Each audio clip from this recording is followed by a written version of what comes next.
রামিসার হত্যাকারী সবার কাছে মাপ চাচ্ছে, দেখেন ভিডিওটা। সে বলছে আমি ভুল করেছি, আমি মাপ চাই।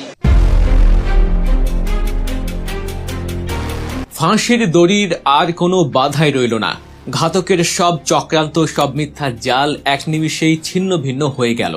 আজ আদালতে দিনের আলোর মতো পরিষ্কার হয়ে গেছে শিশু রামিসার আসল খুনি এই পাষণ্ড, এই নর পিশাচ সোহেল রানাই। যে জঘন্য অপরাধ সে করেছে তার কোনো ক্ষমা নেই, আর এই পৃথিবী থেকে তার বাঁচার কোনো রাস্তাও আর খোলা নেই। আপনারা যারা রামিসা হত্যার ন্যায় বিচার চেয়ে দিনের পর দিন, রাতের পর রাত নির্ঘুম অপেক্ষায় আছেন, যারা রাজপথে নেমেছিলেন, যারা সোশ্যাল মিডিয়ায় আওয়াজ তুলেছেন, তাদের সবার জন্য আজকের এই ভিডিওটি অত্যন্ত গুরুত্বপূর্ণ। শেষ পর্যন্ত আমাদের সাথে থাকুন, কারণ আজ আমরা আপনাদের জানাবো কিভাবে এই ঘাতক বাঁচার জন্য শেষ মুহূর্তে এক জঘন্য নাটক সাজিয়েছিল এবং কিভাবে আইনের কড়া হাতুড়ির ঘায়ে তার সেই নিখুঁত নাটক চিরতরে ধূলিসাৎ হয়ে গেছে। সব ষড়যন্ত্রের জাল ছিঁড়ে আজ সত্য আপন মহিমায় উদ্ভাসিত। গত পরশু দিনও এই ধূর্ত ঘাতক সোহেল রানা এক নতুন চাল চালার চেষ্টা করেছিল। আমরা দেখেছি আদালতে দাঁড়িয়ে সে অত্যন্ত নির্লজ্জের মতো স্বীকার করেছিল যে ছোট্ট নিষ্পাপ রামিসার উপর সে চরম পাশবিক নির্যাতন চালিয়েছে। তার ছোট্ট শরীরের উপর অবর্ণনীয় শারীরিক লাঞ্ছনা ও অমানবিক আচরণ করেছে। কিন্তু সে অত্যন্ত চতুরতার সাথে দাবি করেছিল যে সে নাকি রামিসাকে হত্যা করেনি।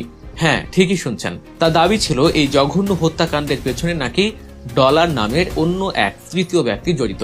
এই ডলার নামটি ব্যক্তি কিনা সেটাও তো আগে যাচাই করতে হবে। সে চেয়েছিল এই কাল্পনিক ডলারের গল্প ফেঁদে পুরো ঘটনাটিকে অন্যদিকে ঘুরিয়ে দিতে। সে চেয়েছিল ঘোলা জলে মাছ শিকার করতে, নিজেকে খুনের মূল দায় থেকে বাঁচিয়ে কোনো মতে ফাঁসির দড়ি থেকে নিজের গলাটা বের করে আনতে। সে ভেবেছিল আইনি মারপ্যাঁচ আর তৃতীয় ব্যক্তির ধোঁয়াশা সৃষ্টি করে সে বিচারকের মনে অন্তত একটু সন্দেহের বীজ বপন করতে পারবে। কিন্তু তার এই চতুরতা ধোপে টেকেনি। সত্যের সামনে মিথ্যার এই তাসের ঘর ভেঙে পড়তে একটুও সময় লাগেনি। তদন্তকারী কর্মকর্তা এবং আদালতের তীক্ষ্ণ দৃষ্টির সামনে ঘাতক সোহেল রানার এই সাজানো গল্প পুরোপুরি মিথ্যে প্রমাণিত হয়েছে।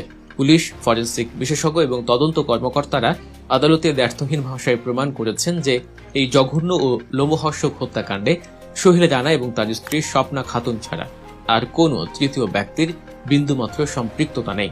ওই কাল্পনিক ডলার বলতে এই পৃথিবীতে কেউ নেই, অন্তত এই মামলার অস্তিত্বে তো নেই। সবটাই সোহেল রানার নিজের বাঁচার জন্য তৈরি করা নির্লজ্জ ও মিথ্যাচার। চিকিৎসকদের পেশ করা ফরেনসিক রিপোর্টে স্পষ্টভাবে উঠে এসেছে যে শিশুটির উপর প্রথমে বলপূর্বক চরম পৈশাচিক নির্যাতন চালানো হয় এবং এরপর অত্যন্ত নির্মমভাবে তার ধর থেকে মাথা আলাদা করে তাকে চিরতরে